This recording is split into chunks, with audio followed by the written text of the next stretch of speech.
எனக்கு வயசு 80 பக்கம் ஆக போகுது. வெங்காயத்தை அந்த காலத்தில் நாங்கள்லாம் சின்ன பிள்ளைய இருக்கும்போது வெங்காயத்தழுங்க எங்களோட பாட்டிங்க அப்போத்தான்னு சொல்லுவோம்.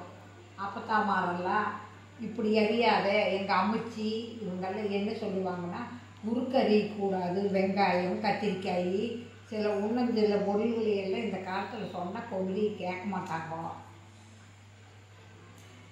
அதனால் குறுக்கு வெங்காயம் கத்திரிக்காய் பச்சை மிளகாய் சில பச்சை மிளகாய் எல்லாம் அப்படி சொல்லுவாங்க. அதனால் அந்த காலத்து பேச்செல்லாம் போச்சு. இந்த காலத்தில் சொன்னோம்னா கிளவிக்கு வேறு வேணும்னு எனக்கு சொல்லிடுறாங்க.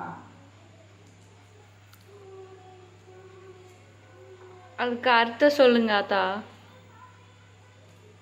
எப்படி வெட்டணும்னு காமிங்க. அதெல்லாம் பூராமே அறிஞ்சு அதை காமிங்க, அதில் அறிஞ்சு காமிங்க. இப்படித்தான் வெட்டக்கூடாதுன்னு சொல்லுவாங்க கொடுக்க அந்த காலத்தில். இப்படி வெட்டுனா கோவம்னா அந்த காலத்தில் ஒரு உங்கள் முள்ளை எப்படி வெட்டுன்னு கேட்குமாமா அந்த வெங்காயம் கத்திரிக்காய் எல்லாம் இன்னும் சில பொருளுகள்லாம்.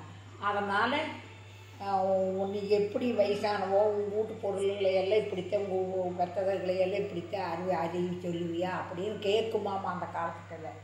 அதுக்கெல்லாம் வாய் பேசுமாமா அந்த காலத்தில் வெங்காயம் கத்திரிக்காய் எல்லாம். அதனால இந்த காலத்தில் இப்படி சொன்னால் கேட்பாங்களா? எல்லாம்